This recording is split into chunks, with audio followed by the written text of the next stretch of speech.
First off, I would like to hear about the transgender rights here in Denmark. How far have we come here in Denmark, and where do we want to go in the future?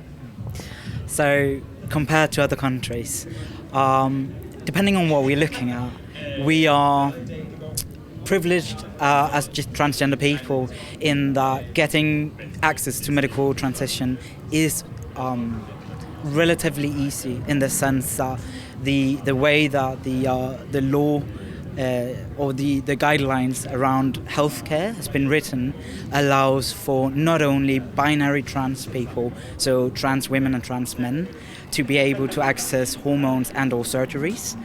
We also see that we can read the medical guidelines in a way where non-binary and gender diverse people who may also think of themselves as trans people, but who may also not use the word trans about themselves, can actually also access hormones. So in that sense, we're doing better than we were just 5 years ago when we changed the access to medical health care in Denmark. So that was in 2017, and we are seeing a change now. We are seeing more people go in and get, for example, hormones than before, and we are talking about letting trans people who do not wish to get hormones but who are looking for example, access to top surgery, access that. But it is still an uphill battle in that in our entire society we are trying our very best to figure out how to deal with non-binary people and gender diverse people, and in that aspect we are seeing a pushback as we do see in various different countries, also in Scandinavia and in Europe in general, with a larger anti-trans and anti-gender movement. So we are doing better than before, but we are still fighting what I consider an uphill battle. Yeah. So do you think that part of the struggle is that people are not informed enough, or what do you see as a main issue? I think one of the bigger things for me is that we're seeing a group of people, especially non-binary and gender diverse people, who have sort of emerged, in the sense that the way we're talking about gender today is vastly different from what we did 5 years ago or even 3 years ago in Denmark. And we're seeing that a lot of people are inspired by the Swedish community, trans community, and we are inspired by the way we talk about gender in English or English-speaking countries. But in Denmark, we still don't have a very well nuanced language when talking about gender diversity. So we are seeing a lot of people who come forth as gender diverse people, but we're also seeing a lot of people who are struggling with how to go about understanding what is considered biological køn, or what we in English call sex, and the Danish social køn, which is the same word and therefore sort of a confliction between the two, which is gender in English, right? Yeah. So there's a large discussion about whether we as trans people and trans activists are trying to erase gender, or the classical sense of what gender is, and that is in no way our interest. We're not trying to erase anything. We are trying to diversify how we understand and go about talking about gender. Yeah. So when we look at I call it the new genders. Yeah. Right. Correct me if I'm wrong. No, I'd say it's relatively new in that it's new that we talk about them. It's new that they are visible and accessible for people to learn about. Yes. So for people that might watch this that don't know the new genders, can you try to explain to me what they are and what they are standing for? Yeah. So the way that we've all, I think most of us at least, have been taught about gender is that the moment a child is born, we assign a gender, right? So we look at the parts on the kid and we say, congratulations, you have a girl or you have a boy. Or even before then, we look at scans now and we throw gender reveal parties and stuff like that. So the idea that you can see gender on the body of a child is how we've all been taught to understand gender. But we are seeing a group of people who are emerging who, early on we only talked about binary trans people, so people who were assigned a gender at birth that they do not identify with. and if they don't at any point of time identify with that gender, those are the people that we normally call binary trans people, like trans women or trans men. But we are also seeing a new group of people who are emerging, who we're calling non-binary people. And non-binarism can be said to be either one person's gender marker. It's the word that I use, I am a non-binary person, which I actually am. I am a non-binary person. But we also use non-binary as an umbrella term for various different gender identities that do not fit easily within the gender binary man and woman. So sometimes we see people who say they're non-binary or gender fluid and experience having a gender that is either or, both, none of them, all of them, or don't even have a strong experience of having one gender. So we are seeing like a myriad of ways that people explain and think and understand their genders, which is in a Western context relatively new, or it is re-emerging at least. Yeah. So as it's still new to me again. So for you, do you get offended if people don't get it right, or like for me, I feel like I have to watch where I step. Yeah. I mean, I think it is basic respect to watch where you step as a person, but I wouldn't just say that about LGBTQIA plus people. I'd say that's a general thing, right?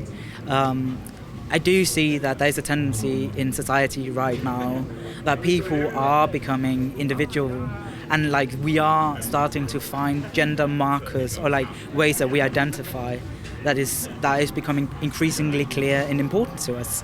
I think feminism is a great example of how like being gendered a woman is also really important to a large group of people, right? So I personally do not get offended if people don't get it, because how can you if nobody's taught you how to talk about these things? It is really difficult, and no trans or gender diverse person have grown up, or very few at least, have grown up with a vocabulary talking about ourselves and other people. So it's something we have to learn, and learning that is difficult. It takes time, and we make mistakes. And I think what defines us here is how we go about reacting to those mistakes. So when somebody comes up to you and be like, you know what, I do see you, but thank you for trying, but actually, would you mind addressing me this way, because that's actually who I am, or this is the pronouns that I use, or this is my partner, and I don't like if you call my partner a boyfriend or girlfriend, because that's not how they identify. When that happens, if your response is, you know what, this is too difficult, then I do get offended, because I don't think it is that difficult, or at least it is easier for you to do small things than it is for me to change who I am. And I don't think I should have to change who I am. So in that sense, I think it's all about respect and acknowledging that this is difficult, and you are absolutely allowed to make mistakes and do your best. And when people take the time to try to explain it to you, even if you don't understand it, then patiently listen, and I think that's it, isn't it? That is just common courtesy. Yeah. I'm actually thinking like there is at least I've read like some misunderstandings within the LGBTIQ community itself. Yes. How has that have any effect on you personally, or how do you address it? Like again, we have controversies within our own community. We do. I mean, I think something that for me is so important is to remember that regardless of whether you are part of the community or not, we've all grown up in a cis hetero society that has taught us that our very being is less right or even wrong, or it's shameful, or it's something to hide away, or you just strive to fit in.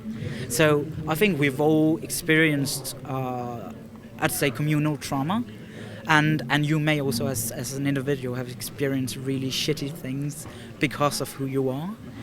And sometimes I think that we forget that your trauma is not competition with other people's trauma, but your trauma is not necessarily the same as other people's trauma. So like, having to realize that what you have experienced, however difficult it was and however real it is, because it is super real and valid, you still need to pay attention to how you then go about talking about other people within the community. And that is so difficult because, again, language is not necessarily easily available to us. And we are changing things. We are talking about things in new ways. So I can understand if somebody is fed up and they feel like, you know what, I've struggled my entire life to acknowledge myself and be acknowledged as who I am. And now you're coming and you're changing it once again. And am I really supposed to then go about feeling inadequate once again? But the thing is, your lack of interest in learning about the experience that I have means that you are effectively adding on to that which makes my day that much more difficult. So I think it's just super important that we keep remembering that the experience we have, however valid and painful they were, does not allow you to disregard other people within the community with similar or even widely different experiences. Yeah.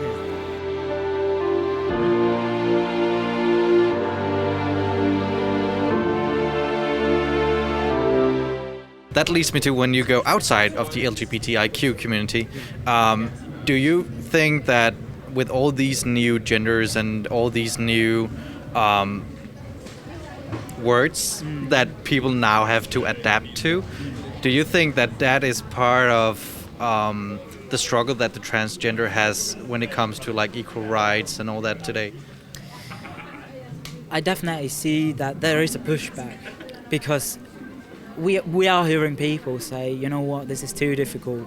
Why can't you just choose to be either or? And it's a really, I think personally, as a non-binary trans person, I feel super invalidated because the idea is that I can choose it. I am choosing to be trans, and I don't choose to. Like, I haven't chosen it.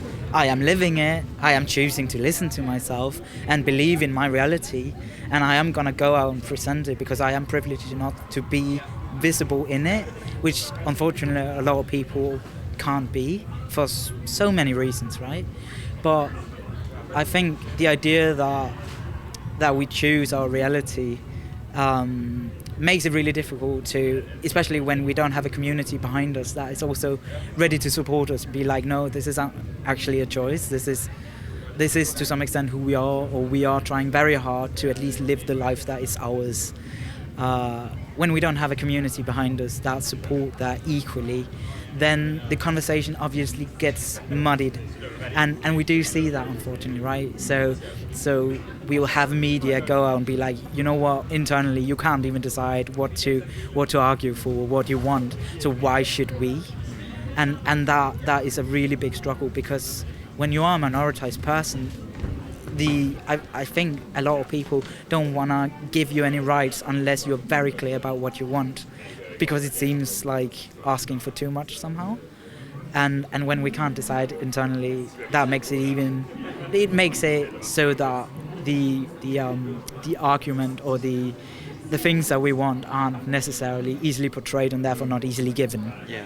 And that definitely does make it more difficult, especially when we are then also asking people to change the language and the way they talk about it. Yeah. So what do you see that we can do, at least here in Denmark, to make it more equal for transgender people and all the other genders, like to have the same rights and all that? What do you think that we can do here? I think one thing that is massively important right now, and which is also something that we are waiting for, is that trans kids and youth are being recognized and are allowed to change their legal gender marker. And again, it's so important for me to say that their rights to changing their legal gender marker, their CPR-nummer in Denmark, from one legal gender to the other, does not mean that they are allowed to medical transition any faster or easier than they otherwise are. But it does mean that they are recognized for who they are, and that is massively important. So that is definitely one thing I think is so important that we get to do, and hopefully will be soon, very soon. And Another one is, and this is a really big one, as of right now, you can only be, legally you can only be recognized as man or woman. And for those of us who aren't man or woman, I still do not exist within the legal system. And that means that there are very few, if any, surveys that include our experience. That means that we effectively don't know how many trans people or gender diverse people there are in Denmark, and we don't know exactly what these people need. So I think one thing is definitely that the legal recognition is important, because it also means that we get secured within the legal framework of Danish law, right? So I'd say that one is really important. Easier access to medical transition, better access, also super important. We are looking at very long wait lists, and we do need to recognize that when a person is being held up for sometimes 2, 5, 10 years, it has a traumatic effect on a person, because it does set your life on hold, and for some people that has been their experience their entire life. So those things are super important as within a systematic framework of society. But the other one is social recognition, that you can go and work in a place and you are allowed to put your pronouns in your email address, or that you are being recognized within your workspace as the gender that you have, or that you can easily access bathrooms or changing rooms, and that you feel that you can partake in society with the same rights than anybody else can.